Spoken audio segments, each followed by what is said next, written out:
కళాకారుడు అనేవాడు ఒక వెర్రివాడు. ప్రతి పాత్ర యొక్క కష్టాన్ని, సంతోషాన్ని తనదిగా భావించి మోసపోయే అమాయకుడు. ప్రతి కొత్త ఆలోచనకి అవకాశం ఇచ్చి ప్రాణం పోసి దాని ఎదుగుదలను చూస్తూ బ్రతికే ఆశాజీవి. డబ్బే సర్వస్వం అని దాదాపు అందరూ తేల్చేశారు. కానీ మనిషికి, కళకి, ఆలోచనకి, ఆవేదనకి విలువ ఇచ్చే స్నేహితులు లాంటి కళాకారులు దొరికినప్పుడే కళాకారుడిగా బతకడానికి ఆశపడుతున్న వాడికి కళ మీద నమ్మకం పెరుగుతుంది. అందరికీ నమస్కారం. నా పేరు దినేష్ నర్రా. హ్యాపీ ప్రొఫెషనల్స్ తెలుగు పాడ్కాస్ట్కి మీ అందరికీ స్వాగతం. అమెరికాలో మేనేజ్మెంట్ ప్రొఫెషనల్గా డాలర్స్ సంపాదిస్తూ, సింగర్గా ప్రతి వీకెండ్ ఏదో ఒక కాన్సర్ట్ చేస్తూ అమెరికాలోని మనలాంటి తెలుగు వాళ్ళకి ప్రత్యక్షంగా తెలుగు సంగీతాన్ని, సాహిత్యాన్ని అందిస్తున్న, అలరిస్తున్న సందీప్ కుర్రపాటి గారు మన ఏవం జగత్ సినిమాలో కూడా 2 పాటలు పాడారు. కానీ ఒక్క రూపాయి కూడా తీసుకోలేదు. తనకి తెలియని ఒక వ్యక్తి వెర్రి ఆలోచనని నమ్మి తన ప్రాణం పెట్టి పనిచేశారు మన సినిమాలో. ఏవం జగత్ సినిమాలో పనిచేసిన ప్రతి ఒక్కరూ అలానే పనిచేశారు. కానీ సందీప్ కుర్రపాటి గారు ప్రొఫెషనల్గా నాకు ఇన్స్పిరేషన్ కూడా. 2 పెద్ద కెరియర్స్ని బ్యాలెన్స్ చేస్తూ ఫ్యామిలీని, వర్క్ని గొప్పగా ముందుకు నడిపిస్తూ ఉన్న ఒక happy professional Sandeep Kurrapati garu. Thank you so much for joining today. Thank you so much for taking time for this podcast. Thank you very much Dinesh garu. First of all beautiful podcast నేను విన్నాను. ఇంతకుముందు ప్రీవియస్ ఎపిసోడ్స్ మీరు వేరే ప్రొఫెషనల్స్తో, ఆర్టిస్ట్తో చేసిన ఎపిసోడ్స్ నేను విన్నాను. చాలా చాలా చాలా చాలా డీప్ టాపిక్స్, చాలా చాలా సమాజం మీద ప్రభావం చూపించే ఎన్నో టాపిక్స్, విశ్లేషణలు, వాటికి సంబంధించిన వివరాలు ఇవన్నీ తెలుసుకోవటం నాకు చాలా చాలా ఆనందంగా అనిపించింది, ఇన్స్పైరింగ్ గా అనిపించింది. దాంతో పాటు నన్ను ఈ పాడ్కాస్ట్ కి గెస్ట్ గా పిలిచినప్పుడు ఒక బాధ్యతగా కూడా అనిపించింది. సో ఐ హోప్ ఈరోజు మీ శ్రోతలందరికీ నా జీవితానికి సంబంధించిన వివరాలని వాళ్ళకి ఏమన్నా ఉపయోగపడే విధంగా చెప్పగలనని నేను అనుకుంటున్నాను. Thank you for being very honest అండి. బట్ ట్రస్ట్ మీ, నేను చాలా విషయాలు నేర్చుకోబోతున్నాను ఈ పాడ్కాస్ట్ నుంచి. అండ్ ఐఎమ్ షూర్ అందరూ చాలా విషయాలు నేర్చుకుంటున్నారని ఆశిస్తాం. ఆన్ దాట్ నోట్, నా మొట్టమొదటి ప్రశ్న, చప్పట్లతో కడుపు నింపుకునే కళాకారులు కొత్త ఏం కాదు మనకి. సాహిత్యాన్ని, సంగీతాన్ని మాత్రమే నమ్మి కష్టపడి ఉన్న వాళ్ళకి తృప్తికి కొరత లేదు. నేను ఎలాగూ డబ్బు ఇవ్వలేదు కాబట్టి డబ్బు గురించి నేను మీతో ఏం మాట్లాడలేను. కానీ ఒక సింగర్గా, ఒక ప్రొడ్యూసర్గా మీ కెరియర్లో మీరు తృప్తిగా ఉన్నారా? మీ గోల్స్ ఏంటి? మీ ఎంచుకున్న ఈ ప్రొఫెషన్లో మీరు ఎంత హ్యాపీగా ఉన్నారు? మీరు ఈ క్వశ్చన్ అడుగుతుంటే నాకు అత్తారింటికి దారేది సినిమాలో త్రివిక్రమ్ రాసిన డైలాగ్ ఒకటి గుర్తొస్తుంది. సినిమా బిగినింగ్ లో చెప్తారు, ఆనందం అనేది ఎక్కడుందో వెతుకు, డబ్బులో ఉందా, అమ్మాయిలు వెళ్ళే క్లబ్లో ఉందా, వాళ్ళ ఒంటి మీద జారే సబ్బులో ఉందా, ఎక్కడుందో వెతికి దాన్ని ఎక్స్ప్లోర్ చేయని. సో బేసిక్గా నేను కూడా నా ఆనందం ఎక్కడుంది అని నేను కాన్స్టెంట్ ఎక్స్ప్లోరేషన్లో నేను ఉంటాను అనమాట. ఆ ప్రాసెస్లో నన్ను నేను ఆవిష్కరించుకున్న ప్రాసెసే ఈరోజు నేను మ్యూజిక్ ద్వారా అకంప్లిష్ చేస్తున్న నా చిన్న చిన్న అచీవ్మెంట్స్ కానివ్వండి. నేను ఈ అమెరికాలో ప్రపంచవ్యాప్తంగా లక్షలాది మందిని కలిసి వాళ్ళకి నా సంగీతంతో, నా వాయిస్ బాక్స్తో వాళ్ళకి ఆనందాన్ని ఇచ్చే ప్రయత్నం. కానీ so completely it's a process of self exploration అనమాట. బికాజ్ నేను చిన్నప్పటి నుంచి పాటలు పాడేవాడిని, కానీ నాకు చాలా చాలా అప్రిహెన్షన్స్ ఉండేవి. అంటే ఒక పాటని స్టేజ్ మీదకి ఎక్కి 100% ప్రజెంట్ చేయలేకపోవటం, అసలు నా మీద నాకు కాన్ఫిడెన్స్ లేకపోవటం, అంటే విపరీతమైన ఇంపాస్టర్ సిండ్రోమ్ అనమాట. మనకంటే అందరూ బాగా పాడతారు, మనం ట్రైన్డ్ కాదు, మనము న్యాయం చేయలేము స్టేజ్ మీదకి ఎక్కి, మనం నవ్వులు పాలైపోతాం అనే ఒక పిచ్చి భావం ఎప్పుడూ నన్ను ముందుకు వెళ్ళనివ్వకుండా ఆపేస్తూ ఉండదన్నమాట. చిన్న చిన్న కాంపిటీషన్స్ లో పార్టిసిపేట్ చేసినప్పటికీ, నాకంటూ కాలేజ్ లో నేను స్టార్ట్ చేసిన బ్యాండ్ ఉన్నప్పటికీ, ఎన్ని ఉన్నా చదువు has always been my primary thing. Music has always been a small hobby. I wouldn't say it was even a side gig. It's a small hobby anamata. ఈ ప్రాసెస్ లో all of a sudden నేను US లో పాడుతా తీగా auditions జరగటం, నేను a confidence లేకుండా automatic గా మనం first round లోనే ఎలిమినేట్ అయిపోతాం అనే భావంతో కాన్ఫిడెన్స్ లేకుండా వెళ్ళటం, సడన్ గా ఆఫీస్ లో అండ్ ఆల్మోస్ట్ 1 year తర్వాత I was having a very bad day at work, almost burn out stage లో ఉన్నప్పుడు ఒక 1 week నుంచి విపరీతమైన వర్క్ లోడ్ పెరిగిపోయి, ఏ వర్క్ లో ఏది వర్కౌట్ అవ్వక, all of us go through those phases, right? So అలా బర్న్ అవుట్ అయిపోయిన ఒక రోజు ఆల్ ఆఫ్ సడన్ ఒక ఈమెయిల్ రావటం, అసలు అది నాకు నిజమా లేకపోతే ఒక ప్రాంకా అని డౌట్ వచ్చి నేను వెంటనే వాళ్ళకి ఫోన్ చేసి, చూడండి ఇంకో రౌండ్ ఆడిషన్స్ అయితే నేను రాలేను డాలస్ వరకు, బట్ నిజంగా సెలెక్ట్ అయ్యానంటే మాత్రం వస్తాను అని చెప్పాను. అంటే లేదు నిజంగా మీరు సెలెక్ట్ అయ్యారు అంటే నేను అక్కడికి వెళ్ళి పార్టిసిపేట్ చేసి, అలా నా జర్నీ స్టార్ట్ అయ్యి, ఆ తర్వాత ఈరోజు దాదాపు అమెరికాలో 50 రాష్ట్రాలు ఉన్నాయి, మొత్తం 43 రాష్ట్రాల్లో నేను తెలుగు వాళ్ళని కలిసి వాళ్ళకి నా సంగీతంతో ఆనందాన్ని కల్పించి, అంతేకాకుండా ప్రపంచవ్యాప్తంగా London, Ireland, Manchester, Scotland, Canada ఇలాంటి ఇవ్వటం జరిగింది. I feel proud. స్టార్ట్ ఈరోజు స్టేజ్ మీద ఎంత కాన్ఫిడెంట్ గా మనము ఎంటర్టైన్ చేయగలుగుతున్నాం అనే విషయం నాకు ఎప్పుడు ఒక చిన్నపాటి అకంప్లిష్మెంట్ లాగా అనిపిస్తూ ఉంటుంది అనమాట. ఒకటేమో చాలా అనలిటికల్ అండ్ ప్రాక్టికల్ ప్రొఫెషన్, నిజమైన కష్టాలు, నిజమైన కోపాలు, మీరు చెప్పినట్టుగా ఏది వర్కౌట్ కానప్పుడు వచ్చే బాధలు, లాభాలు, నష్టాలు ఎన్నో ఉంటాయి. మరొకటేమో కళల ప్రపంచం.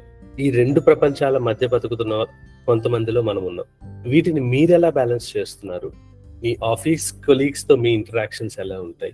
Definitely this is a very good question, and నాకు కూడా చాలా ఇంట్రెస్టింగ్ గా అనిపిస్తుంది ఈ ప్రాసెస్. ఎందుకంటే ఇక్కడ అమెరికాలో మనము మ్యూజిక్ మీద డెడికేట్ చేసే టైం కానీ, ప్రోగ్రామ్స్ చేసే వీకెండ్స్ మాత్రమే వస్తుంది. So Saturday Sunday dedicated music, Sunday for traveling back home, whereas Monday through Friday అది నార్మల్ గా ఆఫీస్కి వెళ్ళి వర్క్ చేసే పరిస్థితి అనమాట. సో చాలా సందర్భాల్లో వీకెండ్స్ ఫ్రైడే ఈవినింగ్ ఆఫీస్ అయిపోయిన తర్వాత ఫ్లైట్ ఎక్కి పలానా ఊరు వెళ్ళి అక్కడ ఆ రోజు అంతా రిహార్సల్స్, సౌండ్ చెక్ ఇలాంటివన్నీ చేసుకొని ఈవినింగ్ ప్రోగ్రామ్ చేసిన తర్వాత 90% ప్రతి ప్రోగ్రామ్ లో చాలా చాలా మంచి రెస్పాన్స్ వస్తూ ఉంటుంది, చాలా మంచి ఫోటో దిగుతూ ఉంటారు, ఆ ఆడియన్స్ నుంచి వచ్చే చప్పట్లు అవన్నీ ఎంతో పాజిటివ్ వైబ్రేషన్ ని మనకిస్తాయి. That is like a completely different world.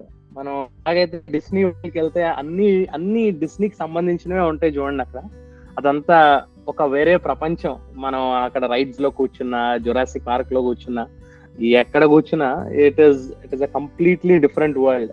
నాకు కూడా ఈ వీకెండ్ మ్యూజిక్ కోసం వెళ్ళినప్పుడు అలా నేను వేరే ఒక ప్రపంచంలో ఉన్నానా, వేరే ఒకలాంటి మనుషులతో సరౌండ్ చేయబడ్డానా అని నాకు అనిపిస్తుంటుంది.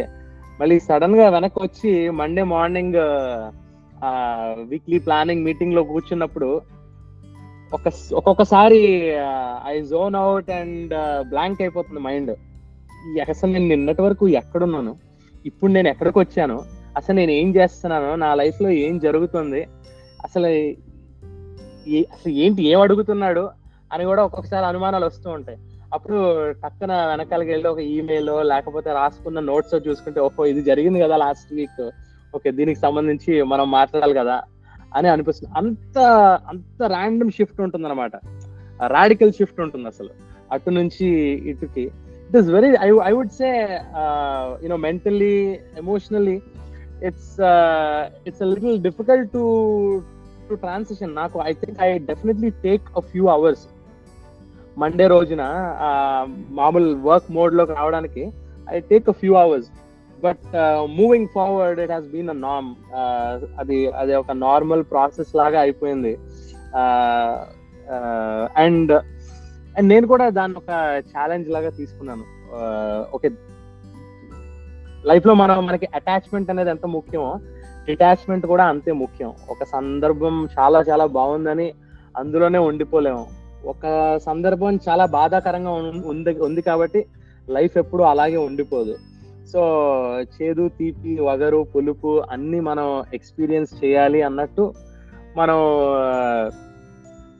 మన లైఫ్ లో కూడా you should take life as it comes your way అని నాకు నేనే సెల్ఫ్ కౌన్సిలింగ్ చేసుకొని I have made those transitions much smoother అనమాట. ఇప్పుడు నాకు నార్మల్ గానే అనిపిస్తుంది. మొదట్లో ఆర్ 2-3 సంవత్సరాల వరకు అనిపించినంత వియర్డ్ గా అనిపిస్తుంది ఆనెస్ట్లీ.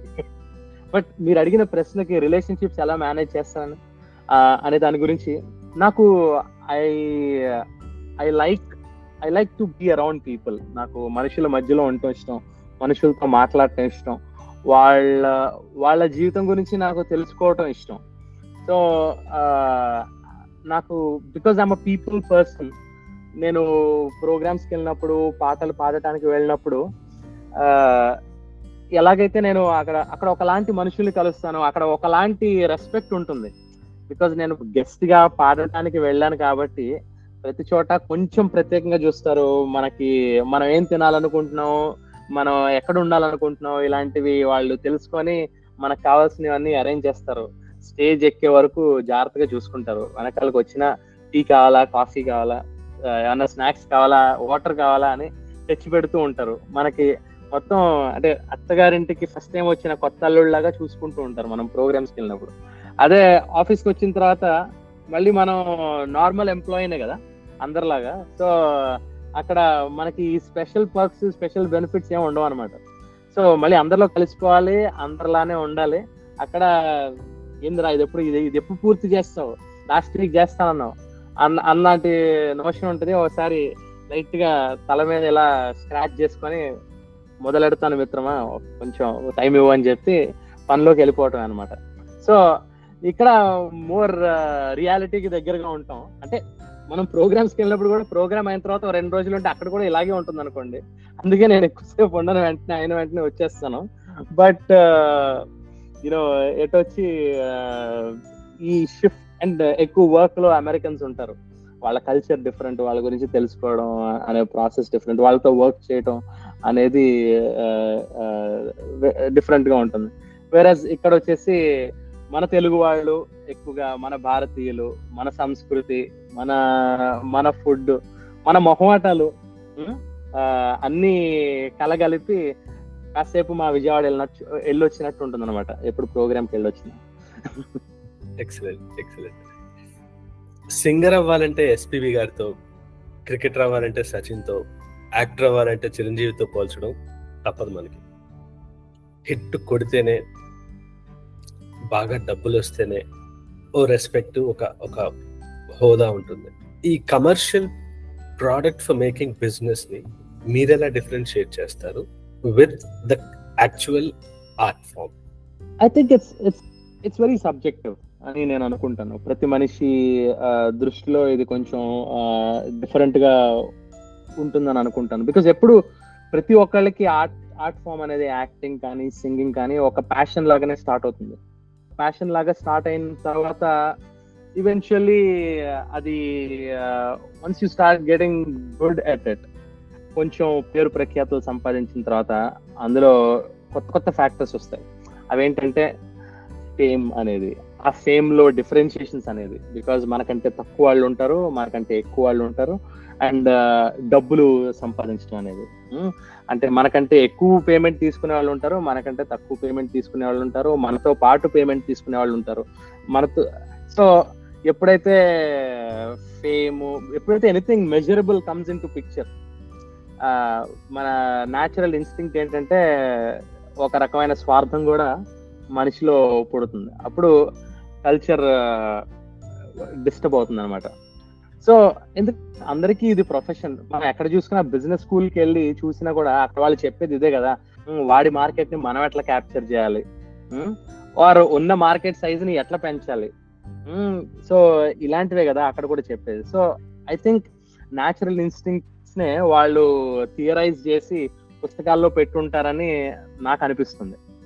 దాన్ని మోర్ ఆర్గానిక్ గా ఎలా చేయాలి అనే విషయాన్ని. అండ్ అది వాళ్ళ లైఫ్ పరిస్థితిని బట్టి కూడా ఉంటుంది. అంటే ఇప్పుడు నేను ఆల్రెడీ ఆఫీస్ లో పని చేస్తూ డబ్బులు సంపాదిస్తూ ఇంకొక సైడ్ లో ఇది చేస్తున్నాను కాబట్టి నాకు ఏదైనా ఎవరైనా నా తోటి వాళ్ళు కొంచెం నాకంటే ముందుకు వెళ్ళిపోయినా, ఒక 4 ప్రోగ్రామ్స్ ఎక్కువ చేసిన, ఒక 4 రాళ్ళు ఎక్కువ సంపాదించిన, పూర్తిగా అసలు నేనేం ఫీల్ అవ్వను, మొత్తం అసలు ప్లెయిన్ గా ఉంటాను, సద్గురు వీడియోలో చెప్పినట్టు అని చెప్పను. కానీ బట్ ఒక క్షణం నేను అంతో ఎంతో సెల్ఫిష్నెస్ కి, ఈర్ష్యాసూయలకి గురైనా దాని నుంచి నన్ను నేను కంటెంటెడ్ గా పెట్టుకోవడానికి, అసలు నేనేంటి, నా లైఫ్ గోల్స్ ఏంటి అని నాకు నేను ఆలోచించుకోవడానికి నేను కొంచెం టైం తీసుకొని I come back, I take a back step and say okay, అసలు మనం ఎందుకు స్టార్ట్ చేసాం? మనకి ప్యాషన్, మనకి ఇష్టం కాబట్టి. అసలు ఫస్ట్ టైం మనం ఏమనుకున్నాం, ఎవరైనా స్టేజ్ ఎక్కిస్తే చాలు అనుకున్నాం. ఈ రోజు వేరే ఊళ్ళు వెళ్తున్నాము, పాటలు పాడుతున్నాము, డబ్బులు కూడా తీసుకుంటున్నాం. సో మనం మొదలెట్టిన దానికి ఇప్పటికీ చాలా చాలా చాలా దూరం వచ్చేసాం. అసలు చిన్నప్పుడు స్టేజ్ ఎక్కడానికే భయపడేవాళ్ళం, అలాంటిది ఇప్పుడు స్టేజ్ ఎక్కి మనం అద్భుతంగా ఎంటర్టైన్ చేస్తున్నాం. సో ఇవన్నీ ఆలోచిస్తే యూనో ప్రోగ్రెస్ అంటే ఏంటి, గ్రోత్ అంటే ఏంటి, మనం ఇంతకు ముందు ఎలా ఉన్నామో అనే దాంతో కంపేర్ చేసి ఇప్పుడు ఎలా ఉన్నాం అనేది చూసుకోవడం. సో అలా చూసుకుంటే మనం ఎప్పుడు మంచి పొజిషన్ లోనే ఉన్నామని నేను అనుకుంటాను. అలాంటప్పుడు మెటీరియలిస్టిక్ థింగ్స్ కోసం, వెళ్ళిపోయే అవకాశాల కోసం, వచ్చే అవకాశాల కోసం దాన్ని అంత పర్సనల్ గా తీసుకొని మన ఆరోగ్యాన్ని పాడు చేసుకోవాల్సిన అవసరం ఎంత మాత్రం లేదు. అంటే మంచి చెడు, ఏది కరెక్ట్, ఏది లాజిక్, ఏది ఫిలసాఫికల్, ఏం చేస్తే దేవుడు కరుణిస్తాడు, ఏం చేస్తే శపిస్తాడు అనే విషయాలు పక్కన పెట్టేస్తే ప్రాక్టికల్ గా ఆలోచించిన ఫస్ట్ ఆర్టిస్ట్ అనేవాడికి మనసు ప్రశాంతంగా ఉండాలి.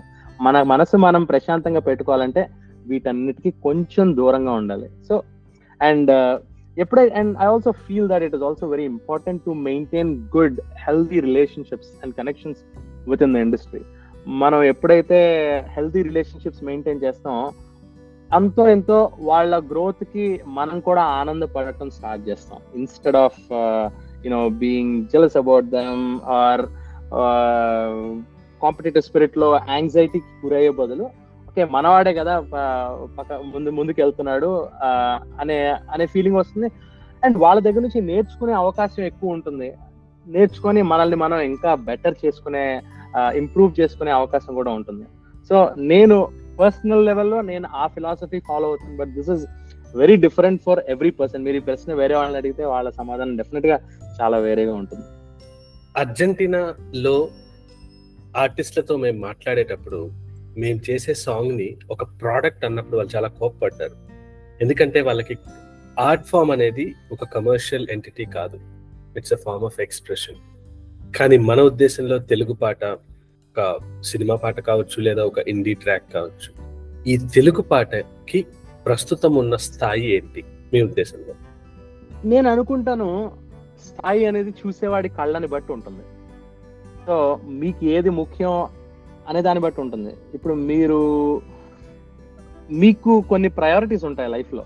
ఇప్పుడు ఫర్ ఎగ్జాంపుల్ మీకు చక్కగా పాడి పంటలు పండించేవారు మీకు గొప్ప వాళ్ళలా కనిపించవచ్చు, అలాంటి వాళ్ళు మీకు సెలబ్రిటీ లాగా కనిపించవచ్చు.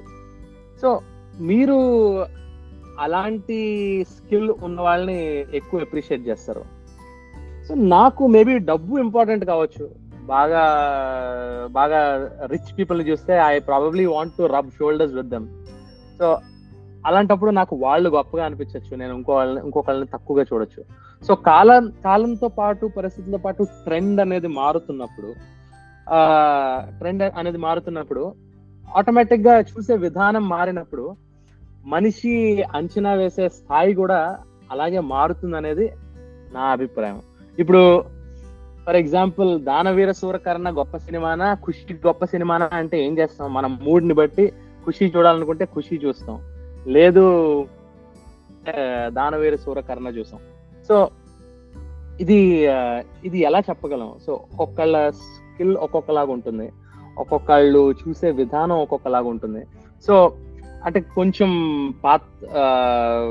అంటే నాకు వ్యక్తిగతంగా ఇప్పుడు సిరివెన్నెల సీతారామ శాస్త్రి గారు రాసిన పాటలు, కొంచెం డీప్ మీనింగ్ ఉండే పాటలు, ఆర్ మన ట్రాన్స్ఫర్మేటివ్ గా ఉండే పాటలు, లేకపోతే ఇన్స్పైర్ చేసే పాటలు, ఇలాంటివన్నీ నాకు చాలా నచ్చుతూ ఉంటాయి. అండ్ ఇంట్రెస్టింగ్ పద ప్రయోగాలు, సరదాగా ఉండే పద ప్రయోగాలు, ఇలాంటివి నచ్చుతూ ఉంటాయి అన్నమాట నాకు.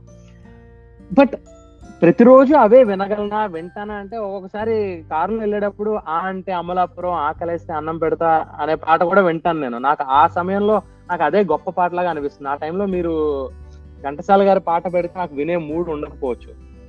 ఓకే, సో ఇప్పుడు ఎవరిది గొప్ప స్థాయి, ఏది గొప్ప స్థాయి అనేది చెప్పడం అనేది చాలా కష్టం. ఒక 100 సంవత్సరాల తర్వాత ఇప్పటి పాటలన్నీ వాళ్ళకి తక్కువ స్థాయిలాగా అనిపించవచ్చు, ఇప్పటి పాటలన్నీ చాలా ఓల్డ్ ఫ్యాషన్ గా అనిపించవచ్చు. So I think it is very very difficult to answer that question. So స్థాయి అనేది చూసేవాడి కళ్ళని బట్టి ఉంటుంది, వినే మనసుని బట్టి ఉంటుంది, స్పందించే గుణం బట్టి ఉంటుంది. యుఎస్ లో మీరు ఒక సింగర్ గా కూడా లైఫ్ లీడ్ చేస్తున్నారు. మీరు ఉంటున్న ఆ కమ్యూనిటీ మిమ్మల్ని సింగర్ గా మిమ్మల్ని ఎలా రిసీవ్ చేసుకుంటుంది? అమెరికాలో ఉన్న సింగర్స్ కి, ఇండియాలో ఉన్న సింగర్స్ కి మీరు చూసిన డిఫరెన్సెస్ ఏంటి? అక్కడ ఉండే అవకాశాలు వేరు, అక్కడ ఉండే ఆపర్చునిటీస్ వేరు, ఇక్కడ ఉండే అవకాశాలు వేరు, ఇక్కడ ఉండే ఆపర్చునిటీస్ వేరు. సో ఇండియాలో ప్రైమరీలీ రెండు రకాల మార్కెట్స్ ఉంటాయి అక్కడ. ఒకటి ప్లేబ్యాక్ సింగింగ్ అండ్ ఇంకోటి ప్రోగ్రామ్స్ చేయడం అనేది. సో ప్లేబ్యాక్ సింగింగ్ అనేది ఆ ఆపర్చునిటీస్ వచ్చేసి ఈ ఇతర ప్రోగ్రామ్స్ చేయడానికి ఉపయోగపడతాయి. అంటే ఒక సినిమాలో పాట పాడితే, పలానా పెద్ద సినిమాలో పాట పాడాం కాబట్టి మన పాట నలుగురికి తెలుస్తుంది కాబట్టి మనల్ని ఎక్కువ మంది ప్రోగ్రామ్స్ కి పిలిచే అవకాశం ఉంటుంది. అది లింక్ అనమాట. అక్కడ మార్కెట్ అట్లా ఉంటుంది. అండ్ అక్కడ సింగర్స్ కూడా చాలా ఎక్కువ మంది ఉంటారు, అండ్ వాళ్ళ మధ్యలో కాంపిటీషన్ కూడా చాలా ఎక్కువ మంది ఉంటారు. చాలా సందర్భాల్లో ఇది బాధాకరమైన విషయం, కానీ మ్యూజిక్ డైరెక్టర్స్ కూడా ఒక్కొక్క పాటని ఒక 5-6గురితో 7-8 మందితో పాడిస్తూ ఉంటారు. ఆ పాడిన తర్వాత వాళ్ళ పాట బయటికి వచ్చే వరకు అది అది అసలు వాళ్ళ వర్షన్ బయటకు వస్తుందా, వేరే వాళ్ళ వర్షన్ బయటకు వస్తుందా అని ఎవరికి తెలీదు, మ్యూజిక్ డైరెక్టర్ కి తప్ప. So it is there is a lot of uncertainty and it is very difficult to pursue singing as a part-time job and be successful in India. You have to take it on as a full-time job because కొంచెం disorganized గా కూడా ఉంటుంది అక్కడ. Because 11 o'clock కి ఎవరన్నా composer call చేసి recording కి రమ్మని అడగొచ్చు, 1 గంటకి ఫోన్ చేసి ఏదైనా బిట్ రికార్డ్ చేసి పంపమనొచ్చు. ఎక్కడో మనం ఫ్రెండ్ తో పార్టీలో ఉంటే వచ్చి ఈ చిన్న కరెక్షన్ చేసి వెళ్ళిపోమని చెప్పొచ్చు. మనకులాగా మీటింగ్ రిక్వెస్ట్లు పంపించేసి పలానా మండే 2 నుంచి 3 వరకు మనం ఇది చేద్దాం అంత ఇది ఉండదు అనమాట. పిలిస్తే వెళ్ళాలంతే, లేకపోతే you have lost opportunity. And ఒక జర్నీ కూడా ఉంటుంది, కోరస్ పాడాలి, ట్రాక్ సాంగ్స్ పాడాలి. అలా ఇప్పుడు పూర్వం ఎలాగైతే శిష్యులు గురుకులంలో వెళ్ళి గురువు గారికి సేవలు చేస్తూ ఉంటే ఒకరోజు గురువు గారు కరుణించి ఒక పాఠం చెప్తారు కదా. సో ఇక్కడ కూడా అలాగే ఉంటుంది అనమాట. మీరు గురువు గారిని ప్రసన్నం చేసుకుంటూ ఉంటే వాళ్ళకి రెగ్యులర్ గా ట్రాక్స్ పాడుతూ ఉంటే, వాళ్ళకి రెగ్యులర్ గా కోరస్ పాడుతూ ఉంటే యూనో అంటే ఉంటే ఎప్పుడప్పుడు ఒక పాట ఇచ్చే అవకాశం ఉంటుంది, అది కూడా గ్యారంటీ లేదు. అండ్ ఇది పూర్తిగా నేను ఒక సైడ్ నుంచి ఆలోచిస్తే మనం ఇలా కష్టపడాలి, ఇంకొక సైడ్ నుంచి ఆలోచిస్తే individuals are also gaining a lot of experience. చాలా ఈ కోరస్ పాడటం, ట్రాక్స్ పాడటం, వీటన్నిటి వల్ల వర్క్ నేర్చుకుంటారు, ఎక్స్పీరియన్స్ వస్తుంది. ఎక్స్పీరియన్స్ వల్ల వచ్చినప్పుడు automatically they will they get an opportunity to sing in movies అనమాట.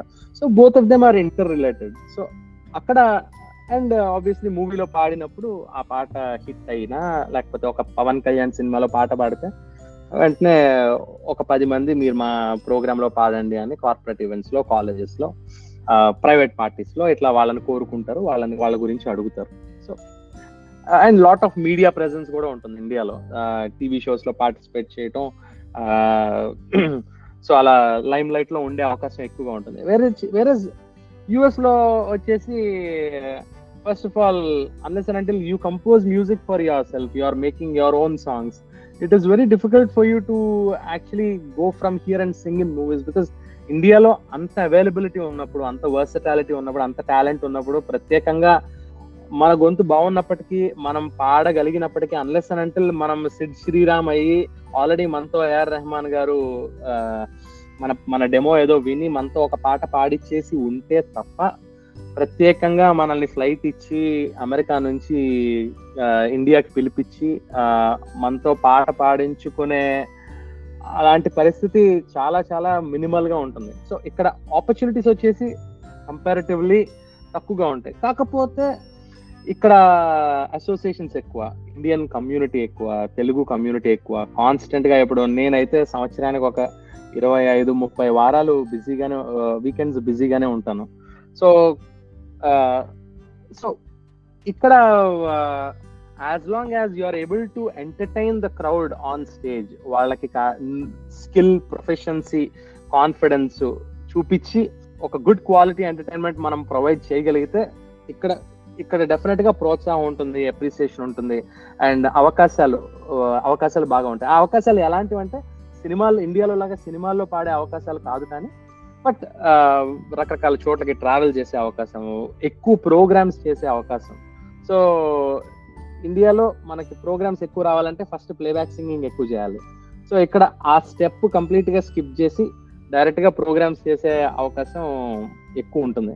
నేను ఉత్తర కొన్ని సినిమాల్లో పాటలు పాడినప్పటికీ, నేను మొదలు పెట్టినప్పుడు నేను ఏ సినిమాలో పాడలేదు. మై ఓన్లీ రికగ్నిషన్ వాజ్ పాడుతా తీయగా. సో ఏదో ఒక చిన్న పుష్ అనేది, ఒక చిన్న ఫ్యాక్టర్ అనేది మనకుంటే అది బాగా ఉపయోగపడుతుంది అమెరికాలో. సింగర్ అవ్వడం ఎలా జరిగింది? మీ సింగర్ జర్నీ ఏంటి? సో ఆ తర్వాత సింగింగ్ నుంచి కంపోజర్ జర్నీ కూడా. సో నేను మరి యాక్సిడెంటల్ సింగర్ అనాలో, న్యాచురల్ సింగర్ అనాలో, ఏమనాలో నాకు తెలియదు, కానీ చిన్నప్పుడు, చాలా చిన్న వయసులో, ఒక 5 సంవత్సరాల ఆ వయసులో నేను ఒక 1.5 years మ్యూజిక్ నేర్చుకున్నాను. నేను మ్యూజిక్ ఏదో పాడేసిన తర్వాత మా గురువు గారు, నువ్వు భవిష్యత్తులో సంగీత ప్రపంచాన్ని ఏలతో, ఇలాంటి పవర్ఫుల్ డైలాగులు ఏం చెప్పలేదు. సో జస్ట్ 1.5 years నేర్చుకున్నాను. ఆ తర్వాత యాజ్ యూజువల్ నాకు కొంచెం ఒక 5th class 6th class వచ్చిన తర్వాత English tuition, social tuition, biology tuition, chemistry, physics, Telugu అన్నిటికీ ట్యూషన్లు ఉండేవి పొద్దు నుంచి సాయంత్రం వరకు. మళ్ళీ దాంతో పాటు స్కూల్కి కూడా వెళ్ళేవాడిని. సో ఈ ప్రాసెస్ లో అసలు మనం ఓ మోస్తరుగా పాడతామని, మనలో స్కిల్ ని ఫైన్ ట్యూన్ చేయాలని అలాంటి ఆలోచనలు ఎవరికి రాలేదు. అలా నేను కూడా ఎప్పుడు నా గురించి అలా అనుకోలేదు. క్లాస్ లో ఎప్పుడన్నా పాడమంటే సరదాగా పాడేవాడిని, కానీ ఆర్ ఏదైనా ఫ్యామిలీ గ్యాదరింగ్స్ లో అట్లా ఒక పాట పాడమంటే మా మమ్మీ డాడీ గొడవ చేస్తే అలా ఒక పాట పాడేవాడిని, కానీ I never knew I could actually stretch my limits, and I did not work towards it. I did not have a mentor also. So ఆ ప్రాసెస్ లో లైఫ్ అలా వెళ్తుంది. అందరిలాగే నేను కూడా జిఆర్ఈ రాసి అమెరికా వచ్చి మాస్టర్స్ చేశాను. మాస్టర్స్ చేసి కూడా అయిపోయిన తర్వాత అప్పుడు నాకు సడన్ గా ఒక చోట పాడుతా తీగ ఆడిషన్స్ జరుగుతుంటే, ఇందాక నేను చెప్పినట్టు ఆడిషన్స్ కి నేను అనుకోకుండా వెళ్తాం, దాని నుంచి కాల్ రావడం, which was a life changing moment for me అనమాట. ఆ పాడుతా తీగలో పాడటం అనేది, బికాజ్ ఫస్ట్ నా సింగింగ్ స్కిల్ ఇంప్రూవ్మెంట్ తో పాటు, బికాజ్ చాలా అప్రిహెన్షన్స్ చిన్నప్పటి నుంచి. నేను స్టేజ్ ఇంట్లో పాడినప్పుడు బాగానే ఉంది కదా, స్టేజ్ మీదకి ఎక్కితే ఎందుకు అంత బాగా పాడలేకపోతున్నాను, అని, లేకపోతే సింగింగ్ లో చిన్న చిన్న నువాన్సెస్ కానీ అవి ఎలా ఫైన్ ట్యూన్ చేసుకోవాలో తెలియక, బికాజ్ ఒక ఎప్పుడు సమస్యకి సొల్యూషన్ డయాగ్నోసిస్ తోనే స్టార్ట్ అవుతుంది. ఒక మనిషికి ఒంట్లో బాగాలేదు, వాడికి జ్వరం వస్తుంది, ఎందుకు జ్వరం వస్తుందో తెలియకపోతే 10 ఏళ్ళైనా దాన్ని ట్రీట్ చేయలేము. సో అదే ఎందుకు జ్వరం వస్తుందో కనుక్కుంటే దానికి ఇమీడియట్ గా మందు వేయచ్చు. సో అలాగే నా ప్రాబ్లమ్స్ ఏంటో, అంటే సింగింగ్ లో నా ప్రాబ్లమ్స్ ఏంటో నాకు ఎప్పుడు తెలీదు, నాకెవరూ చెప్పలేదు. I never had a mentor like that. So ఎప్పుడైతే ఎస్పి బాలసుబ్రహ్మణ్యం గారి ముందు పాడినప్పుడు ఒక్కొక్క పాటకి ఆయన నాలో ఏది బాగుంది, ఏది ఇంకా ఇంప్రూవ్ చేసుకోవాలి, ఎక్కడ ఫైన్ ట్యూన్ చేసుకోవాలి, నా వాయిస్ కల్చర్ ఏంటి, ఇలాంటివన్నీ ఆయన అంటే అందరికీ చెప్పినట్టే నాకు కూడా చెప్పినప్పుడు, అండ్ ఆయనకి ఎలా పాడితే నచ్చుతుంది, బికాజ్ ఆయనకి నచ్చితేనే కదా మనం కార్యక్రమంలో ముందుకెళ్ళేది. సో ఆయనకి ఎలా పాడితే నచ్చుతుంది అని ఎక్స్ప్లోర్ చేసుకునే ప్రాసెస్ లో కాన్స్టెంట్ గా కష్టపడుతూ అవి ఇంప్రూవ్ చేసుకోవడానికి ట్రై చేస్తూ, సో ఐ ఫెల్ట్ ఒక 6 to 8 weeks నేను పాడుతా తీగలో ట్రావెల్ చేశాను బాలు గారితో. That was the most transformational experience in my life. Because number 1 stage fear, విపరీతంగా స్టేజ్ మీదకి వెళ్ళిపోతే కాళ్ళు వణకటం, భయపడిపోవటం, పాట మర్చిపోవటం, ట్యూన్ మర్చిపోవటం, లిరిక్స్ మర్చిపోవటం, ఇలాంటి అప్రిహెన్షన్స్ చాలా ఉండేవి. అదేంటంటే పాడుతా తీగలో పాడిన తర్వాత డైరెక్ట్ గా సింహం ముందుకు వెళ్ళి డాన్స్ చేసిన తర్వాత ఇంకా మళ్ళీ ఇంకా ఎవరిని చూసి భయపడాలి అని నాకు అనిపించడం స్టార్ట్ చేసింది. నాకు తెలియదు ఎందుకో, బట్ పాడుతా తీగ ఆయన వెంటనే స్టేజ్ ఎక్కాక I felt extremely confident. Okay, నాకు ఏ భయం లేదు, ఏ టెన్షన్ లేదు. My goal was only to deliver a good song. ఆ తర్వాత నేను పాడుతా తీగ అయిపోయింది, I did well on the show. అలా బయటకు వచ్చేసిన తర్వాత అసలు మ్యూజిక్ జర్నీ స్టార్ట్ అయింది. చిన్న చిన్న అవకాశాలు రావడం మొదలైంది. People started inviting me for their concerts. నన్ను ఇన్వైట్ చేసిన తర్వాత, అండ్ అప్పటి వరకు నా గురించి నేను తెలుసుకోవటం, ఒకసారి స్టేజ్ ఎక్కటం, ప్రొఫెషనల్ గా ప్రోగ్రామ్స్ చేయడం స్టార్ట్ చేసిన తర్వాత నా గురించితో పాటు అసలంటూ ఆడియన్స్కి ఏం కావాలి అని అర్థం చేసుకోవటం. బికాజ్ కాలమాన పరిస్థితులు మారిపోయినాయి. మనం ఒకప్పటిలాగా స్టేజ్ మీదకి వెళ్ళి స్ట్రైట్ గా నిలబడి పాటలు పాడేసి వచ్చేస్తే అందరూ చప్పట్లు కొట్టి అప్రిషియేట్ చేసే రోజులు కావు ఇవి. సో స్టేజ్ మీదకి వెళ్ళినప్పుడు వాళ్ళకి ఎనర్జీ కావాలి, వాళ్ళ ఆడియన్స్ మూడ్ ని మనం గమనించగలగాలి. ఎప్పుడు వాళ్ళు మంచి మెలోడీ సాంగ్స్ వినే మూడ్ లో ఉన్నారు, అది ఎప్పుడు మంచి ఫాస్ట్ బీట్ సాంగ్స్ వినే మూడ్ లో ఉన్నారు, లేటెస్ట్ హిట్స్ ఏంటి, ఆర్ అక్కడ ఆడియన్స్ ఎవరు, వాళ్ళకి ఏమైనా బయాసెస్ ఉన్నాయా, లేకపోతే అక్కడ ఎక్కువ చిరంజీవి గారి ఫ్యాన్స్ ఉన్నారా, ఎక్కువ బాలకృష్ణ గారి ఫ్యాన్స్ ఉన్నారా, లేకపోతే ఆర్ మిక్స్డ్ క్రౌడ్ ఉందా, హిందీ వాళ్ళు, తమిళ్ వాళ్ళు, తెలుగు వాళ్ళు, ఇలా మిక్స్డ్ క్రౌడ్ ఉందా. అండ్ మనకి ఎన్నింటికి స్టేజ్ ఇస్తున్నారు, రాత్రి 10ంటికి ఇస్తున్నారా, 9ంటికి ఇస్తున్నారా, 7ంటికి ఇస్తున్నారు. బికాజ్ 7ంటికి ఇస్తే నేను స్టార్ట్ చేసే పాట ఒకలాగా ఉంటుంది, రాత్రి 9:30కి 10ంటికి స్టేజ్ ఇస్తే ఇంకొక లాంటి పాట ఉంటుంది. సో అండ్ ఒక్కొక్కసారి ఆడియన్స్ చాలా రెస్పాన్సివ్ గా ఉంటారు. మనం స్టేజ్ మీద నుంచి ఒక క్వశ్చన్ అడిగితే 10 మంది ఓ అని ఆన్సర్ చెప్తారు. ఒక్కొక్కసారి మనం ఎంత పుష్ చేసినా వాళ్ళ నుంచి స్పందనే రాదు.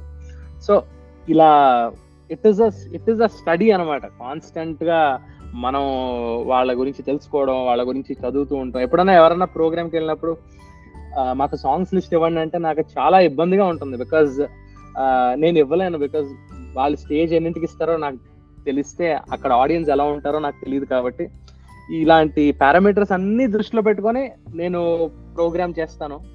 అండ్ ఉత్తర నేను తెలుసుకున్నది ఏంటంటే, పాటలతో పాటు చిన్నపాటి ఎంటర్టైన్మెంట్ ఉంటే స్టేజ్ మీద వాళ్ళకి అది కూడా వాళ్ళకి ఎంతో ఆహ్లాదాన్ని కలిగిస్తుంది. That is like a cherry on the cake అని రకరకాల జోకులు చెప్పటం, వాళ్ళ కొంచెం మన కరెంట్లీ స్టాండప్ కామెడీ ట్రెండ్ తో కొంచెం ఆడియన్స్ తో ఇంటరాక్ట్ అవ్వటం. సో ఇలాంటివన్నీ నేను నేర్చుకొని, నేను ప్రాక్టీస్ చేసి, వేరే వాళ్ళని చూసి ఇన్స్పైర్ అయ్యి, ఇలా ఎక్కడ ఏదైనా బాగుంటే దాన్ని అడాప్ట్ చేసుకొని నా ఆడియన్స్ కి నేను బెస్ట్ ఎలా ఇవ్వగలను అని నేను ఎప్పుడు కాన్స్టెంట్ గా ఆలోచిస్తూ ఉంటాను. అందుకనే నేను కోవిడ్ తీసేస్తే దాదాపు 6-7 ఇయర్స్ నుంచి నేను ప్రోగ్రామ్స్ చేస్తున్నాను. ఈ ప్రాసెస్ లో ఇన్ని రోజులైనా కూడా మళ్ళీ ప్రతి చోట మళ్ళీ నన్ను పిలుస్తారు. కాన్స్టెంట్ గా ఎవ్రీ వీక్ నేను బిజీగా ఉంటాను. And more than anything and everything you know America వ్యాప్తంగా తెలుగు వాళ్ళలో చాలా మంది నన్ను అభిమానిస్తారు, నన్ను ప్రేమిస్తారు, నా పాటల్ని ఎంజాయ్ చేస్తారు. కంపోజర్ గా మీ జర్నీ ఎలా మొదలైంది? సో కంపోజర్ అంటే definitely by accident. So I never thought I could actually compose a song. నేను అనుకోకుండా ఒక కమ్యూనిటీ ఈవెంట్కి వెళ్ళాను అమెరికాలో, ఒక ప్రోగ్రామ్ చేయడానికి. ఆ కమ్యూనిటీ ఈవెంట్కి వెళ్ళినప్పుడు వాళ్ళు వాళ్ళ కోసం ఒక పాట చేయమని అడిగారు, వాళ్ళ కమ్యూనిటీ కోసం. సో కమ్యూనిటీ కోసం పాట చేయమని అడిగితే అసలు ఇది కరెక్టా కాదా ఏంటి, అయినా ఎవరు వింటారులే మనం చేస్తే, మనం ఏమాత్రం చేయగలం అని నాకు నేనే అనుకొని, సరే ఏదో అడిగారు కదా ఒక ఛాలెంజ్ లాగా తీసుకొని ప్రయత్నిద్దాం, మనం ఎప్పుడు చేయలేదు అని చెప్పి నేను ఆ సాంగ్ కంపోజ్ చేయడం జరిగింది. బట్ నా టేస్ట్ కి తగ్గట్టు, ఒక పాట ఎలా ఉంటే నేను వింటాను అనేది దృష్టిలో పెట్టుకొని నాకు నచ్చినట్టు నేను ఒక సాంగ్ కంపోజ్ చేసి దాన్ని డెవలప్ చేయడం జరిగింది. అది డెవలప్ చేసి అది యూట్యూబ్ లో పెడితే ఈవినింగ్ పెట్టి పొద్దున నిద్ర లేచేసరికి అది విపరీతంగా వైరల్ అయిపోయి దాని గురించి నాకు హండ్రెడ్స్ ఆఫ్ మెసేజెస్ వచ్చేసి, అది అంటే కొంచెం కాంట్రవర్సీ జరిగినప్పటికీ ఆ పాటకి సంబంధించి మరి కొంతమంది సపోర్ట్ చేసినప్పటికీ, కొంతమంది అపోజ్ చేసినప్పటికీ, ultimately what I learned out of that experiences I can compose. I can do justice to it, because ఎప్పుడు బాగా వంట చేయాలంటే మంచి టేస్ట్ ఉండాలి ఫస్ట్. నీకు తినే టేస్ట్ బాగుంటే నువ్వు వంట కూడా బాగా చేయగలవు, బికాజ్ నీకు నచ్చేది అందరికీ నచ్చుతుంది కాబట్టి, because you have a good taste. So but మన టేస్ట్ బాగోలేదు అనుకోండి, బాగోలేనప్పుడు మనం ఎంత కష్టపడి వంట చేసినా అది ఎవరికి నచ్చదు, బికాజ్ ఒరిజినల్ గా నీ టేస్టే బాగాలేదు కాబట్టి. సో నాకు అప్పుడు ఆ ఎక్స్పీరియన్స్ వల్ల అర్థమైంది ఏంటంటే, ఓకే మన టేస్ట్ ఎంతో బాగానే ఉంది, పర్వాలేదు, మనము కొంచెం మనసు పెట్టి చేస్తే డెఫినెట్ గా మన ఆడియన్స్ ని అలరించగలం అని.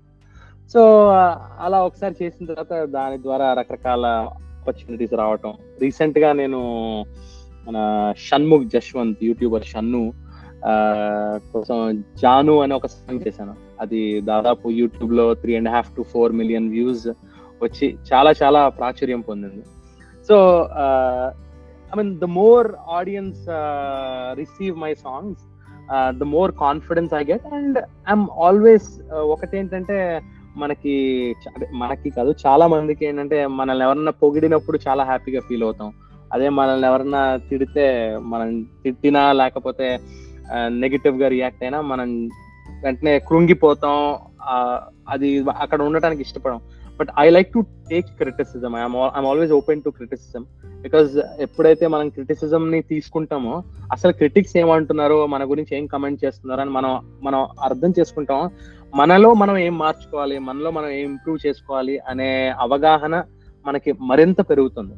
సో నేను నా పాటలు హిట్ అయినప్పుడు నేను ఆనందపడటంతో పాటు, నెగిటివ్ కామెంట్స్ ఎవరు చేస్తున్నారు, నచ్చని వాళ్ళు ఎవరున్నారు, అసలు వాళ్ళు ఏం కోరుకుంటున్నారు, అండ్ వాళ్ళు చెప్పే దాంట్లో అసలు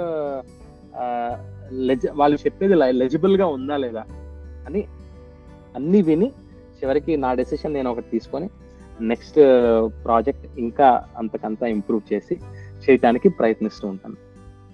most of the Telugu US residents ఏదో ఒక సైడ్ హస్ల్ పెట్టుకున్నారు ఈ మధ్య తెలుగు సినిమాకి సంబంధించి. అది ఇంకా ఆల్మోస్ట్ ఈక్వల్ గా ఉంటుంది ఒక సినిమా రిలీజ్ కి హడావిడి ఇండియాలోను యుఎస్ లోను. అసలు ఈ సినిమా పిక్చర్లందరూ యుఎస్ వెళ్ళిపోయారా?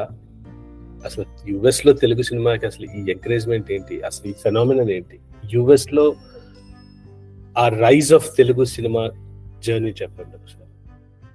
మీరు చెప్పిన దాంట్లో నేను కూడా ఖచ్చితంగా భాగస్వామిని అని చెప్పచ్చు. ఎందుకంటే సినిమా వస్తే ఫస్ట్ ప్రీమియర్ షో చూడాలి, ప్రీమియర్ షోకి వెళ్ళాలి అని ఆశపడే వాళ్ళు నేను కూడా ఉంటాను. Obviously it's a very straight forward answer కదా. సో మనకి ఎక్కడైతే ఎక్కువ జనాలు ఉంటారో, మన వాళ్ళు అనేవాళ్ళు ఎక్కువ ఉంటారో, ఆటోమేటిక్ గా అక్కడ మన సెలబ్రేషన్స్, మన పండగలు, మన ఫుడ్ అన్ని దొరుకుతాయి. ఇప్పుడు ఇంతకు ముందు షికాగోలో డెవాన్ అని ఒక ప్లేస్కి వెళ్ళాల్సి వచ్చేది ఇండియన్ ఫుడ్ తినాలంటే, అక్కడే ఒక 15 ఏళ్ల క్రితం. ఇప్పుడు మీరు షికాగోలో చాలా ప్రాంతాల్లో ఎక్కడన్నా డ్రైవ్ చేస్తూ షికాగోలో ఇండియన్ రెస్టారెంట్ అని కొట్టండి, మీకు ఒక 4-5 మైల్స్ రేడియస్ లో ఒక ఇండియన్ రెస్టారెంట్ వచ్చేస్తుంది. అలాగే సినిమాలు కూడా ఆటోమేటిక్ గా మార్కెట్ ఉందని తెలిసినప్పుడు they will tap that market. మీరు అండ్ ఇప్పుడు ఇవాళ రేపు US is a very big market even for film makers, because మీకు అక్కడ ఎంత రెవెన్యూస్ వస్తున్నాయో ఇక్కడ అంతకంత రెవెన్యూస్ వస్తున్నాయి. బికాజ్ మీరు అక్కడ సినిమాకి $200 కడతారు అంటే దాదాపు $2.5 కడతారు ఫస్ట్, అంటే మీరు మల్టీప్లెక్స్ లో సినిమా చూడడానికి. కానీ ఇక్కడ మేము first day premiere show cinema చూడడానికి పెద్ద హీరో సినిమాకి దాదాపు $25 కూడా కడతాం. అండ్ బాహుబలి, RRR లాంటి సినిమాలకైతే $45, $50 కూడా కట్టాం ఒక్కొక్క టికెట్ కి. అంటే మీరు బ్లాక్ లో కూడా కొనని ప్రైస్ మేము డైరెక్ట్ గా థియేటర్ లో వెళ్ళి ఆ డబ్బులు ఇచ్చి టికెట్ కొనుక్కొని సినిమా చూస్తున్నాం. సో అంత డిమాండ్ ఉన్నప్పుడు ఇండియాలో ఫిల్మ్ మేకర్స్ కూడా వాళ్ళు యుఎస్ ని ఒక పెద్ద మార్కెట్ లాగా దాన్ని రికగ్నైజ్ చేసి ఇక్కడ ప్రత్యేకంగా ప్రమోషనల్ యాక్టివిటీస్ అలాంటివి చేయటం, ఇక్కడికి వచ్చి వాళ్ళ సినిమాల్ని ప్రమోట్ చేసుకోవటం, ఇక్కడ యూట్యూబ్ ఛానల్స్ కి వాళ్ళు ఇంటర్వ్యూలు అవి ఇవ్వటం. అండ్ అందరికి everybody likes to break the ice కదా. అంటే ఇప్పుడు ఒక సినిమా చూసి ఫస్ట్ షో చిరంజీవి సినిమా చూసి అది ఎలా ఉందో చెప్పటం అనేది ఒక చాలా పెద్ద ఎక్స్పీరియన్స్, ఒక చాలా పెద్ద థ్రిల్. సో మాకు ఈ టైం డిఫరెన్స్ వల్ల మీరు శుక్రవారం చూసే సినిమా మేము గురువారం రాత్రే సాయంత్రం ఆఫీస్ నుంచి వచ్చిన వెంటనే డైరెక్ట్ గా థియేటర్కి వెళ్ళిపోయి ఆ సినిమా చూసి మీరు నిద్ర లేచే టైంకి మేము రివ్యూ పెట్టగలం. కాబట్టి ఆ కిక్ కోసం కూడా చాలా మంది చూస్తారు.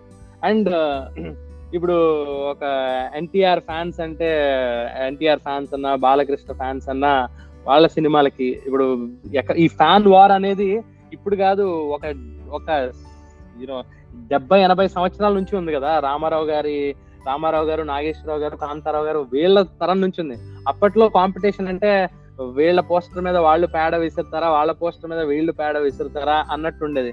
కానీ ఇప్పుడు మనం ఇంకా artificial intelligence, machine learning world లోకి వచ్చేసాం కాబట్టి ఇంకా కాంపిటేటివ్ స్పిరిట్ పెరిగిపోయింది అనమాట. ఇప్పుడు చిరంజీవి సినిమా రిలీజ్ అయితే పవన్ కళ్యాణ్ సినిమా రిలీజ్ అయితే మొత్తం మేము 100 కార్లతో ర్యాలీ చేస్తామంటే వాళ్ళు బాలకృష్ణ ఫ్యాన్స్ మేము చేయలేమా, మేము 150 కార్లతో ర్యాలీ చేస్తామని వాళ్ళు కూడా వస్తారు. మేము కేక్ కట్టింగ్స్ చేస్తాం థియేటర్స్ ముందు, థియేటర్ లో పేపర్లు ఇసురుతాం, మధ్యలో పోలీసులు కూడా వస్తారు. ఎప్పుడన్నా ఈ థియేటర్ వాళ్ళు కంప్లైంట్ చేస్తే ఈ పేపర్లు ఇసరటం ఏంటి, ఈ గోల్ అంతా ఏంటని, తెర మీద మెగాస్టార్ అని పడిన వెంటనే జిందాబాద్ టైగర్ చిరు అని అరుస్తాం.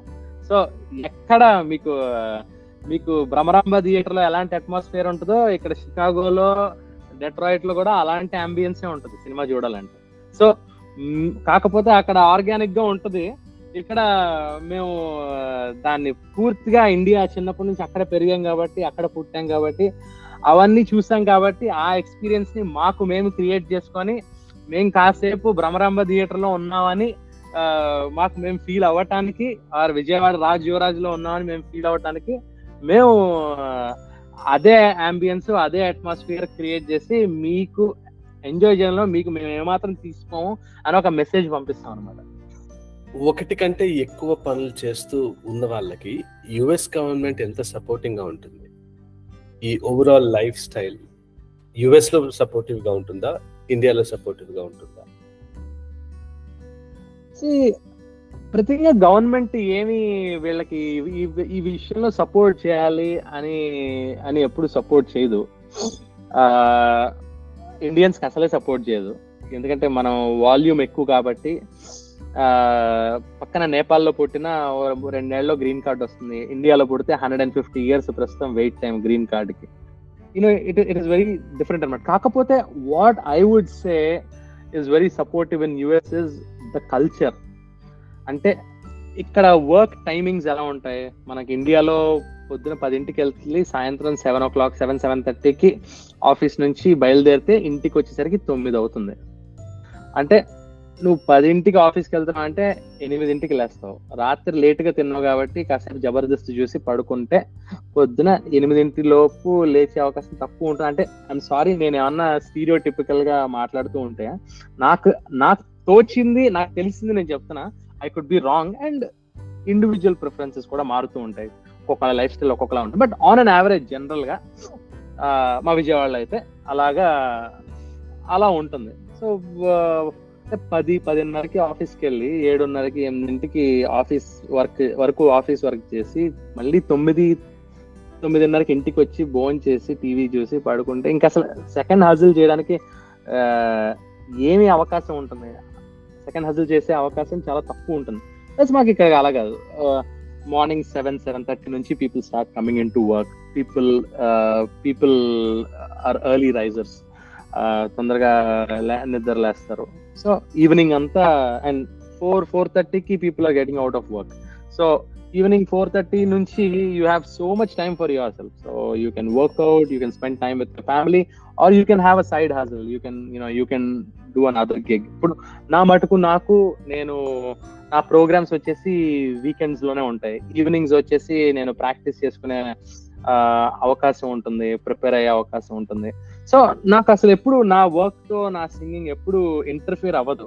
అసలు నేను అంటూ ప్రత్యేకంగా చెప్పకపోతే నేను వర్క్ నేను ఇట్లా పాటలు పాడతానని, ఇలా ట్రావెల్ చేస్తాననే విషయం కూడా చాలా మందికి తెలియదు. బికాజ్ ఫ్రైడే ఆఫీస్ అయిపోయిన తర్వాత వెళ్తాను, మండే మార్నింగ్ మళ్ళీ వచ్చి ఆఫీస్ లో కూర్చుంటాను.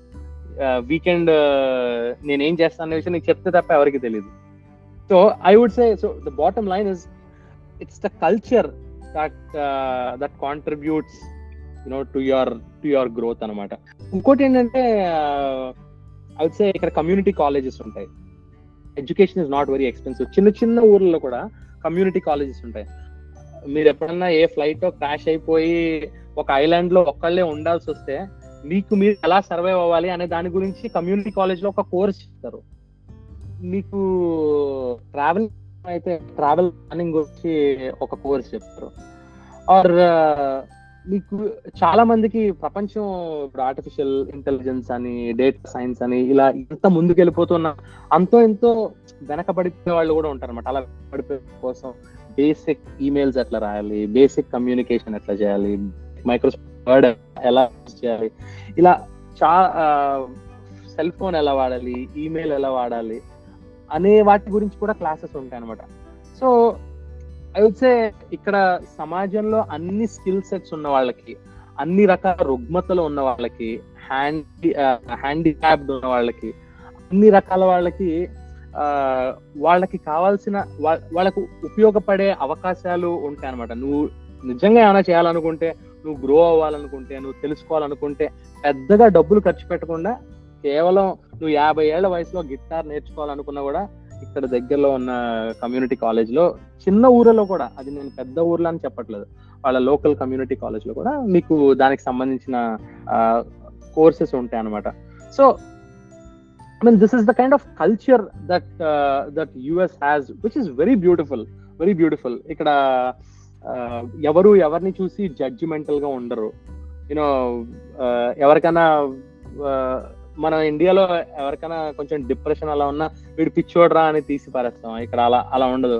ఐ హ్యావ్ బైపోలార్ అని చెప్పుకుంటూ ఉంటారు కొంతమంది, అండ్ దానికి సంబంధించిన సపోర్ట్ ఇస్తారు. ఇప్పుడు నేను I'm currently pursuing my MBA at Kellogg, and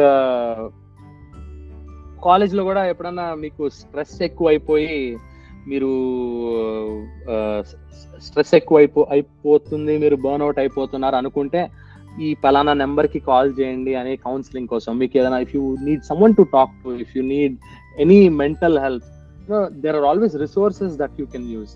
అంటే ప్రత్యేకంగా గవర్నమెంట్ పూనుకొని మీ సైడ్ హజల్ కోసం ఇలా చేస్తాను నేను చెప్పను కానీ, but there are so many resources that are available around you that are offered by the community, by the state, by the by the county that you can take advantage of and grow yourself, including personal finances, ఏదన్నా you name it. అంతే.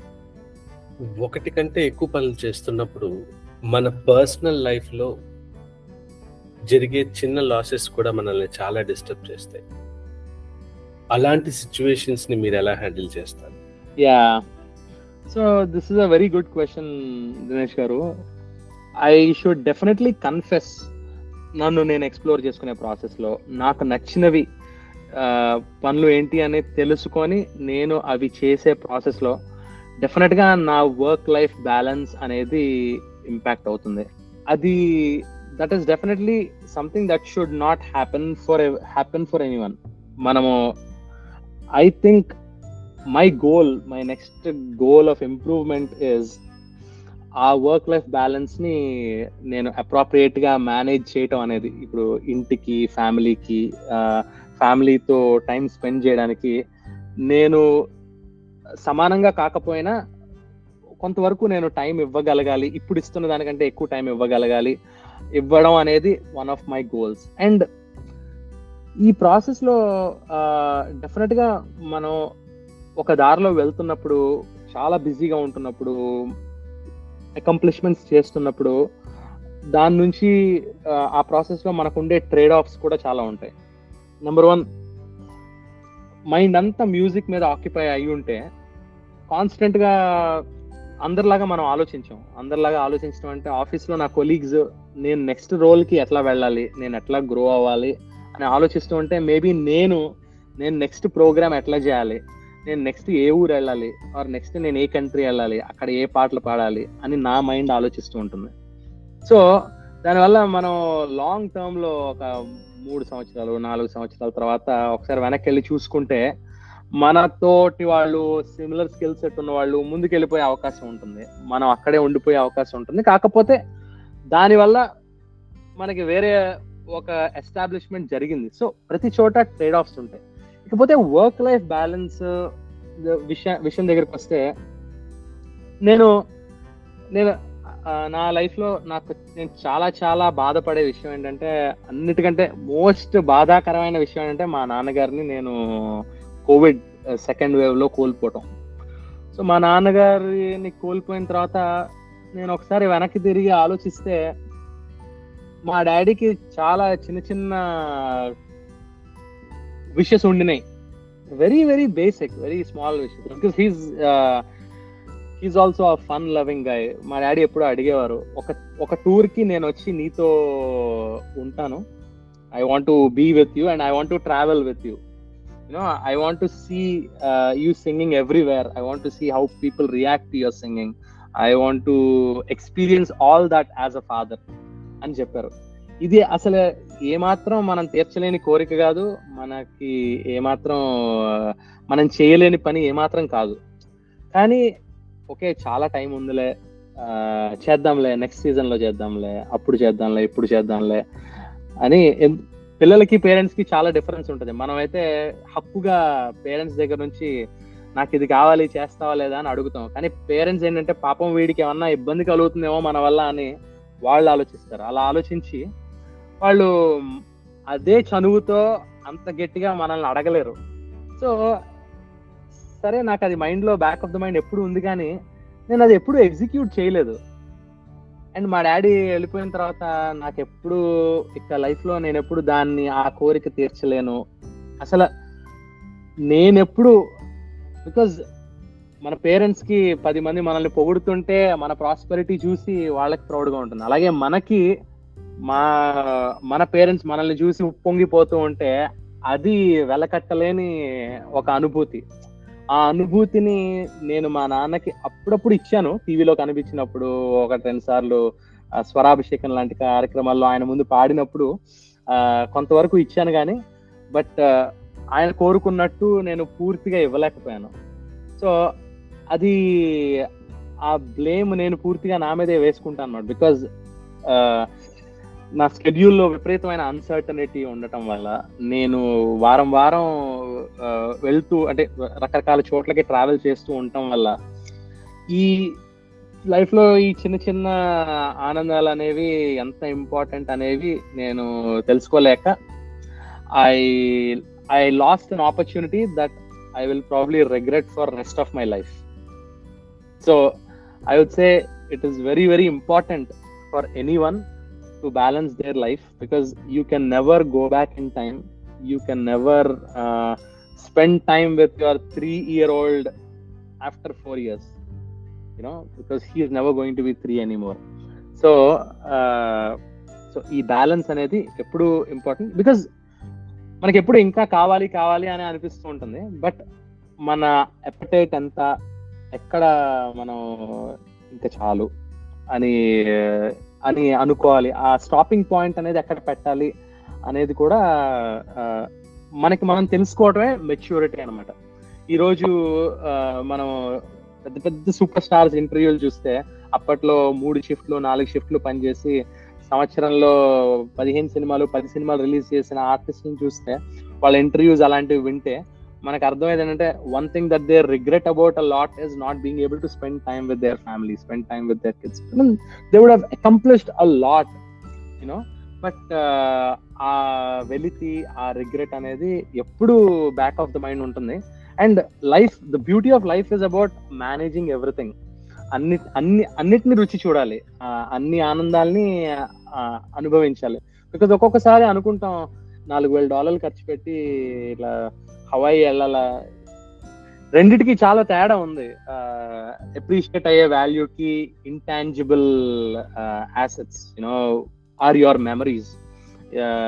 Memories that you experience. అక్కడ మనం పొందే ఆనందం, దానివల్ల మనం establish చేసుకునే memories, మనం ఎప్పుడు అవి లైఫ్ లాంగ్ అన్టచబుల్ గా ఉంటాయి, మనకి ప్రైస్లెస్ పొజిషన్ గా ఉంటాయి. యుఎస్ లో మన తెలుగు ఫుడ్ కి కొదవలేదు, కానీ ఆర్గానిక్ ఫుడ్ సిచ్యువేషన్ ఏంటి, ఎలా మీ హెల్త్ ని కాపాడుకుంటున్నారు? So it is a very big problem. మనం ఎస్పెషల్లీ అమెరికాలో చూస్తే ఇక్కడ జెనెటిక్ గా వీళ్ళకి క్యాన్సర్స్ ఎక్కువగా ఉంటాయి. అండ్ ఎక్కువగా నేను చెప్పేది అమెరికన్స్ గురించి, ఇండియన్ ఆరిజిన్ పీపుల్ కంటే కూడా అమెరికన్స్ గురించి. అండ్ ఇంకోటి విపరీతంగా రెడ్ మీట్ తినటం వల్ల, and meet is an integral part of their food అనమాట. బికాజ్ మనం రెస్టారెంట్స్కి వెళ్ళినా కూడా వెజిటేరియన్ అంటే చాలా చాలా చోట్ల సాలడ్ తప్ప ఏం తీసుకురారు. సో అంటే the culture, again the culture here is actually pushing you to eat meat and కొంచెం అన్హెల్దీ ఫుడ్ ప్రాక్టీసెస్ ఫాలో అవటానికి మనల్ని పుష్ చేస్తూ ఉంటుంది. దాన్ని మనం కాన్షియస్ గా మనం దాన్ని మేనేజ్ చేసుకోవడం అనేది చాలా ఇంపార్టెంట్ అనమాట. ఎస్పెషల్లీ ఇక్కడ ఒబెసిటీ చాలా ఎక్కువ, ఎందుకంటే చీజ్ బర్గర్స్, చీజ్ ఫ్రైస్ ప్రతి మీకు లంచ్ అంటే అలాగే దొరుకుతుంది అనమాట. So but on the other side government దగ్గరికి వచ్చేసరికి ఏంటంటే ప్రతి ఫుడ్ మీద క్యాలరీ కౌంట్ అనేది పెట్టాలని వాళ్ళు ఒక డెసిషన్ తీసుకున్నారు. సో మనం ఎక్కడికి వెళ్ళినా క్యాలరీ కౌంట్ ఉంటుంది. చాలా సందర్భాల్లో నేను కూడా క్యాలరీ కౌంట్ చూసి ఈ రోజు తినటం అవసరం అని వెనక్కి వచ్చేస్తూ ఉంటాను. అండ్ దాంతో పాటు ఎక్కువగా డైరీ, ఇప్పుడు ఎగ్స్ కానీ మిల్క్ కానీ, ఇప్పుడు యానిమల్స్ కి విపరీతంగా యాంటీబయోటిక్స్, ఆర్టిఫిషియల్ గ్రోత్ హార్మోన్స్ ఇవన్నీ ఇంజెక్ట్ చేసి అవి ఒక్కొక్క సందర్భంలో చికెన్స్ అయితే వాటి వెయిట్, అంటే అవి వెయిట్ ఎక్కువ పెరగటానికి, ఎక్కువ మీట్ రావడానికి వాటికి ఇంజెక్షన్స్, హార్మోన్స్ ఇచ్చినప్పుడు వాటి వెయిట్ అవి మొయ్యలేక వాటి కాళ్ళు కూడా విరిగిపోతూ ఉంటాయి. సో చాలా అంటే మనం ఒక రకంగా చూస్తే చాలా బాధాకరమైన పరిస్థితి అనమాట. అండ్ తినే వాళ్ళకి it takes a very big toll on your body. And ప్రతిదీ ప్లాస్టిక్ లో తాగటం, ప్లాస్టిక్ వాటిల్లో పెట్టి ఫుడ్ ని వేడి చేయటం, వీటి వల్ల నేను రీసెంట్ గా ఒక ఆర్టికల్లో చదివాను దట్ ఒక మనిషి ఎవ్రీ 6 months కి ఒక క్రెడిట్ కార్డ్ సైజ్ ఉండే ప్లాస్టిక్ కన్జ్యూమ్ చేస్తాడని. సో వీటన్నిటి వల్ల మనకి తెలియని రుగ్మతలు, తొందరగా మనుషులు వీక్ అయిపోవటం, తొందరగా హెడ్ ఏక్స్ ఇలాంటివి రావడం, ఒకప్పుడు ఉన్నంత ఎనర్జీ ఉండకపోవటం, అండ్ అన్నిటికంటే అల్టిమేట్ గా ఎర్లీ ఏజ్ లో క్యాన్సర్స్ లాంటివి రావటం, ఇలా చాలా మంది చాలా ఇబ్బంది పడుతున్నారు. On the other side health కి సంబంధించి అలాగే అవేర్నెస్ కూడా పెరుగుతుంది అనమాట. సో ఖచ్చితంగా వన్ ఆఫ్ ద మా ఇంట్లో మెయిన్ తీసుకున్న డెసిషన్ అంటే ఖచ్చితంగా వెజిటబుల్స్, డైరీ అనేవి ఆర్గానిక్ తీసుకోవాలని. సో మేము ఆర్గానిక్ ఫుడ్ తింటాం, ఆర్గానిక్ వెజిటబుల్సే తింటాం. అంటే మా సైడ్ నుంచి అంటే మా ఆరోగ్యాన్ని కాపాడుకోవడానికి ఏం చేయగలము, అండ్ నేచర్ ఫ్రెండ్లీగా ఉండటానికి, ఎన్వైరన్మెంటల్లీ ఫ్రెండ్లీగా ఉండటానికి ఏం చేయొచ్చు మేము అది చేస్తాం. But this is definitely a very big problem. దీనికి సంబంధించి ఇంకా చాలా అవేర్నెస్ అనేది ఇంపార్టెంట్. అందరికీ తెలియచెప్పడం, వీటి వల్ల వచ్చే లాంగ్ టర్మ్ హెల్త్ ఇంప్లికేషన్స్ ఏంటి, చిన్న పిల్లలకు వచ్చే ప్రాబ్లమ్స్ ఏంటి, పిల్లలు ఎందుకు 5 years 6 years ఏజ్ లో ఆడపిల్లలు మెచ్యూర్ అయిపోతున్నారు, ప్యూబర్టీ వచ్చేస్తుంది, ఇవన్నీ వీటన్నిటికి సంబంధించి లోతుల్లోకి వెళితే అంటే మనకి ఈ ఆర్టిఫిషియల్ ప్రాసెస్డ్ ఫుడ్ అనేది, నాన్ ఆర్గానిక్ ఫుడ్ అనేది ఎంత హాని చేస్తుంది మనకి అనేది మనకు అర్థం అయిపోతుంది. అండ్ నేను ట్రావెల్ చేసినప్పుడు, నా మ్యూజిక్ కోసం, వర్క్ కోసం ట్రావెల్ చేసినప్పుడు, నాకు one of the big problems is even though I eat meat occasionally, I don't prefer eating that regularly. So non organic meat తినాల్సి రావడం, అండ్ నాన్ ఆర్గానిక్ ఫుడ్ తినాల్సి రావటం, అండ్ ఇప్పుడు మరి artificial cultured meet, plant based meet, lab లో create చేసే meet, ఇవన్నీ వస్తున్నాయి. మరి వాటికి సంబంధించి మరింత రీసెర్చ్ జరగాల్సిన అవసరం ఉంది. అవి they claim that food to be rich in protein and healthy, suppose to be reducing global food print. But దానికి సంబంధించిన రీసెర్చ్ ఇంకా జరగాల్సి ఉంది, వాటి వల్ల లాంగ్ టర్మ్ ఇంప్లికేషన్స్ ఏమన్నా ఉన్నాయని. But my recommendation is, even though I'm not 100% vegetarian, but my recommendation would be అందరూ చక్కగా ఆర్గానిక్ ప్రాసెస్ లో వాళ్ళ బ్యాక్ యార్డ్ బాగా పండించిన వెజిటబుల్స్, ఆర్గానిక్ ఫార్మ్స్ లో పండించిన వెజిటబుల్స్, కడుపుకి స్టమక్ మీద ఈజీగా ఉండే ఫుడ్స్, ఇలాంటివి గనక మనం కన్జ్యూమ్ ఈజీగా and artificial growth hormones, pesticides ఇలాంటివి ఏమి ఇంజెక్ట్ చేయని వెజిటబుల్స్, యానిమల్ ప్రోడక్ట్స్, ఇలాంటివన్నీ మనం తీసుకోగలిగితే మన క్వాలిటీ ఆఫ్ లైఫ్ అనేది ఇంప్రూవ్ అవుతుంది. మనం ఎంతకాలం బతికినా, ఎక్కువ కాలం బతకడం అనేది ఇంపార్టెంట్, దాంతోపాటు ఎక్కువ కాలం ఆరోగ్యంగా బతకడం అనేది చాలా చాలా ఇంపార్టెంట్. ఆ ఆరోగ్యాన్ని మనకి మనం కాన్షియస్ గా పెంపొందించుకోవాలి. అది కూడా లైఫ్ లో one of the most important things గా భావించాలి.